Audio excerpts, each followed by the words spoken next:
షాద్ నగర్లో సూత్రధారి ఎవరు ఆడ దొరికితే దబిడి దిబిడే ఫోన్ ట్రాపింగ్ విషయంలో నేతలు సీరియస్ భార్యాభర్తల సంభాషణలు కూడా వింటారా కింది స్థాయి నేతలను కూడా వదలనే వైనం సూత్రధారులు షాద్ నగర్లోనే ఉన్నారా ఫోన్ ట్రాపింగ్లపై ఎన్నెన్నో అనుమానాలు ఇప్పటికే ఎంపీడీకే అరుణ ఎమ్మెల్యే వీర్లపల్లి శంకర్ తదితరుల స్పందన బీఆర్ఎస్ ప్రభుత్వం అధికారంలో ఉన్నట్టు కూడా మాట్లాడుతుంది మా ఫోన్లన్నీ ట్యాప్ అవుతున్నాయి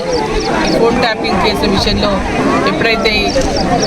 ఈ రాష్ట్రంలో కొత్త ప్రభుత్వం ఏర్పాటైందో ఫోన్ ట్యాపింగ్ విషయంలో అనేక కేసులు నమోదైనాయో ఇమ్మీడియట్గా ఈ కేసులు ఏదైతే ఉందో సిబిఐకి అప్పగించాలి సిబిఐకి అప్పగించి విచారణ చేపట్టాలి దీంట్లో బాధ్యులైన వారిని అందరినీ కూడా తగినటువంటి విధంగా చర్యలు తీసుకోవాలి ఈ కేసు విషయంలో ఎందుకంటే ఒకరి ప్రైవసీని కంప్లీట్గా ఒకరు హరించడం అనేది చాలా దుర్మార్గం భార్యాభర్తలు మాట్లాడుకున్నటువంటి సందర్భంలో కూడా ఫోన్లు ట్యాప్ కాబట్టి సో ఇది ఒకరి కంప్లీట్గా వారి స్వేచ్ఛను హరించడమే తప్ప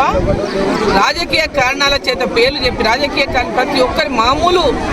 కార్యకర్తల ఫోన్లు కూడా ట్యాప్ చేయబట్టాయి ఎన్నికల సందర్భంగా ప్రతి ఒక్క భారతీయ జనతా పార్టీ కార్యకర్తలు కానీ మా ఫోన్లతో పాటు అనేక మంది కార్యకర్తల ఫోన్లు కూడా ట్యాప్ చేయబట్టాయి సో ఈ ట్యాప్ చేసేటువంటి వాళ్ళకి ఎవరెవరికి సంబంధం ఉందో అవన్నీ వివరాలు బయటపడాలంటే ఖచ్చితంగా సిబిఐ ఎంక్వైరీ జరగాల్సిందే సిబిఐ ఎంక్వైరీ చేయడానికి రాష్ట్ర ప్రభుత్వం కూడా